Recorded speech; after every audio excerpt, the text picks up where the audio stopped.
Saudara-saudara, selamat sore. Pada kesempatan yang baik ini, kami akan menyampaikan beberapa hal terkait dengan update penanganan pandemi COVID-19 yang sudah kita lampaui dalam lebih dari 2 bulan terakhir ini.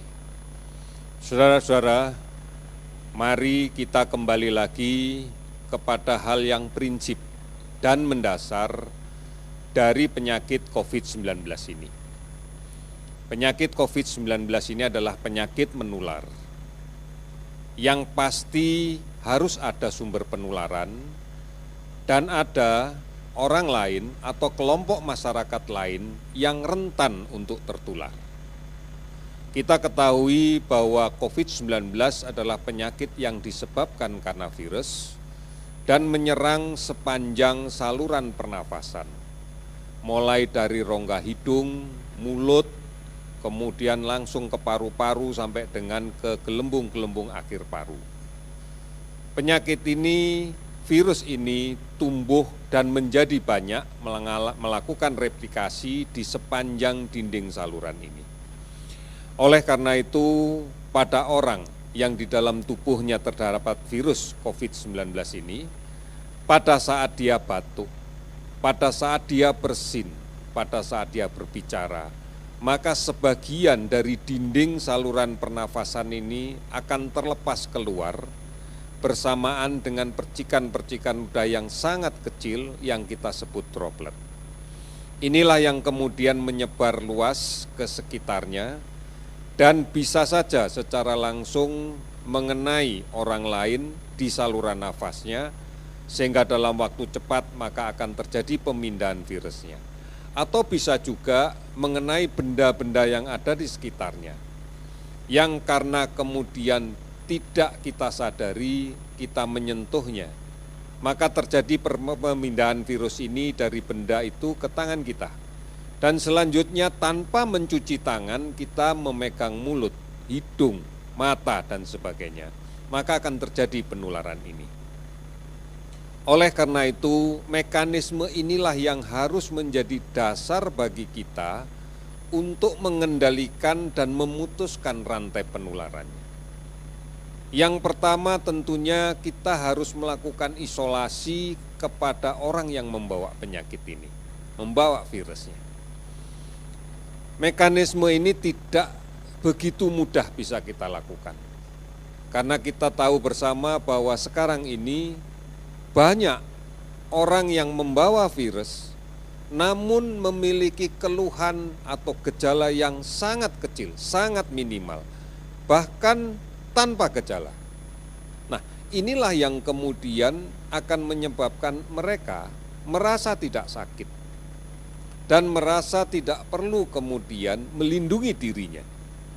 Ini yang menyebabkan tebaran virus ini ke orang lain masih berjalan, kemudian cemaran dari benda sekitar dari orang yang tanpa gejala inilah yang kemudian menjadi sumber penularan di masyarakat.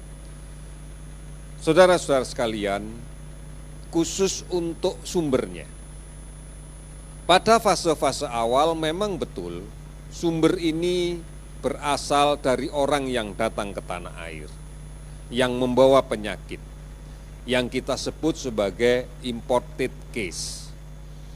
Namun dengan bertambahnya waktu dan kemudian banyaknya proses penularan yang terjadi di masyarakat, maka sekarang ini lebih didominasi oleh penularan lokal atau local transmission. Jadi tidak selalu berasal dari imported case atau kasus yang datang dari luar negeri.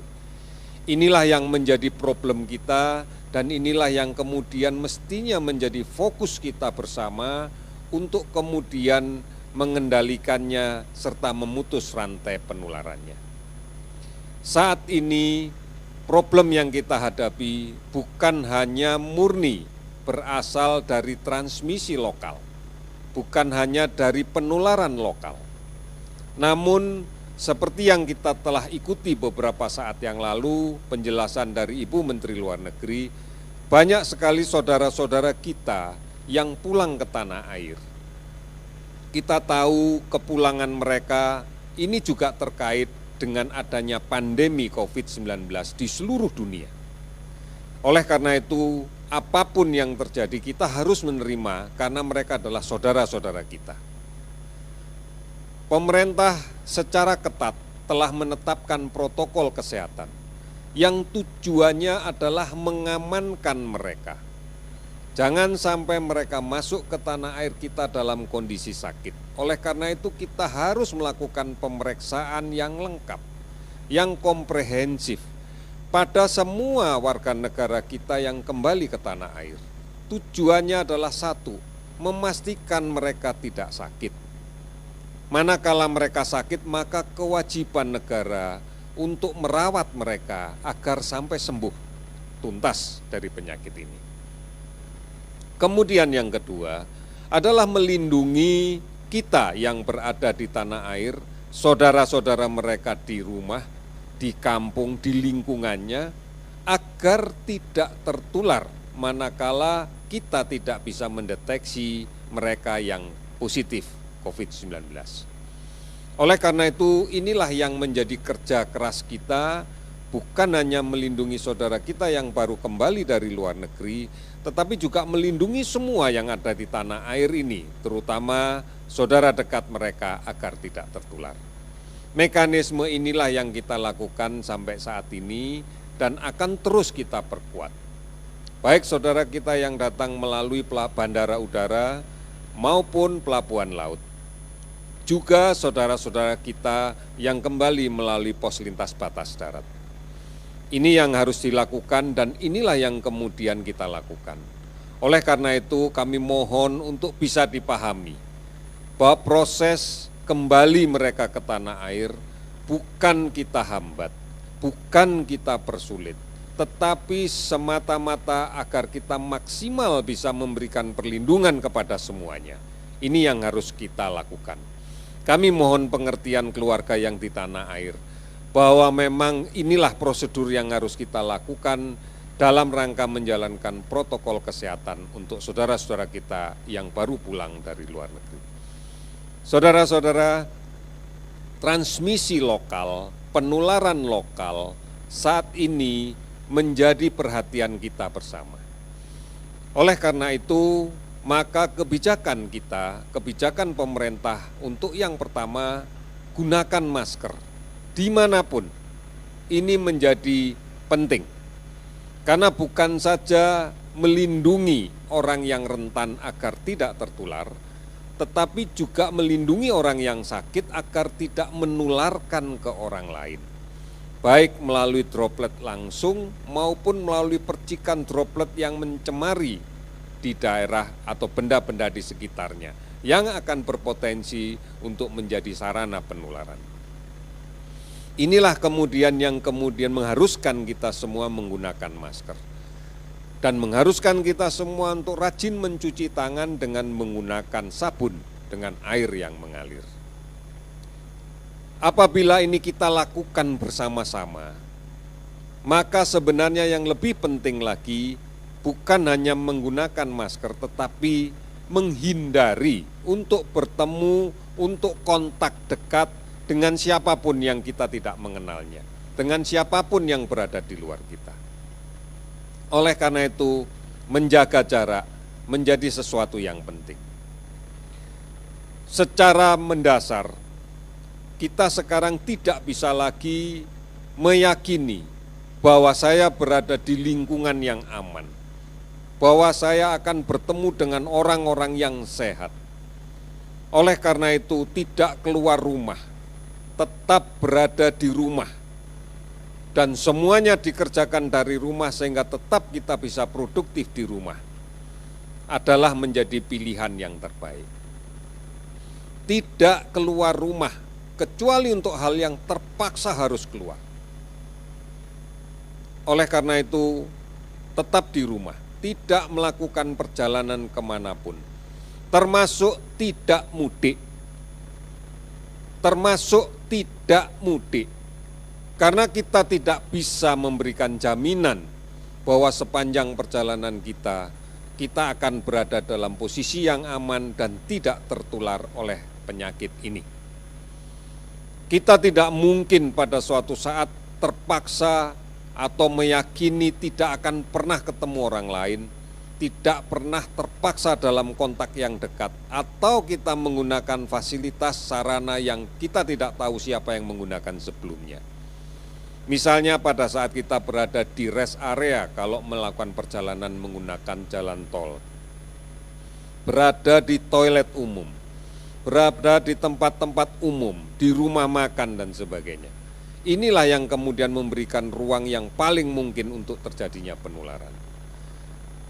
Kemudian keluar rumah untuk hal yang tidak ada gunanya, bukan hanya dalam rangka perjalanan. Saat ini sering kita melihat banyak sekali anggota keluarga kita, saudara kita, tetangga kita yang masih memaksakan keluar rumah untuk hal-hal yang tidak membutuhkan, tidak memiliki kepentingan yang mendasar. Menunggu saat berbuka puasa, berkumpul dengan teman, kemudian hanya sekedar untuk melakukan pergaulan saja, tetapi memberikan resiko yang lebih besar untuk tertular. Inilah yang kemudian harus menjadi perhatian kita bersama. Oleh karena itu, mari kita perkuat upaya untuk mencegah penularan ini berbasis kepada keluarga. Keluarga adalah struktur masyarakat yang terkecil, adalah dasar dari kelompok sosial yang lebih besar. Kita harus mengendalikan keluarga kita. Kita harus bisa menempatkan diri sebagai panutan untuk anak-anak kita. Karena cara inilah yang paling efektif kita melakukan upaya untuk menanganinya. Saudara-saudara sekalian, dinamika ini atau kepatuhan kita ini di dalam melaksanakan ketentuan pemerintah akan tercermin dari setiap hari kita bisa melihat hasil pemeriksaan laboratorium yang akan kami umumkan. Sebagai contoh pada hari ini, kita sudah melakukan pemeriksaan 161.351 spesimen. Ini kita periksa dengan dua metode, baik menggunakan rapid test PCR maupun menggunakan tes cepat molekuler. Jumlah 161.351 spesimen itu adalah pemeriksaan dari 116.358 orang. Itu pun dengan menggunakan dua metode baik rapid time PCR maupun tes cepat molekuler. Hasil positif yang kita dapatkan, saat ini kita mencatat 14.265 orang.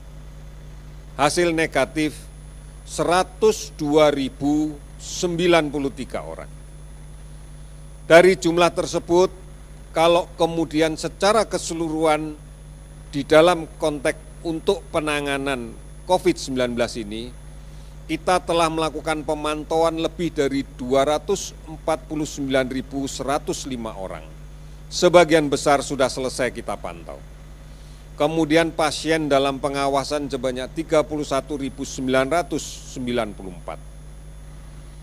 Konfirmasi positif COVID-19 hari ini kita dapatkan 233 orang, sehingga totalnya menjadi 14.265 orang. Kasus sembuh meningkat 183 orang, sehingga total menjadi 2.881 orang. Kasus meninggal meningkat 18 orang, sehingga total menjadi 991 orang.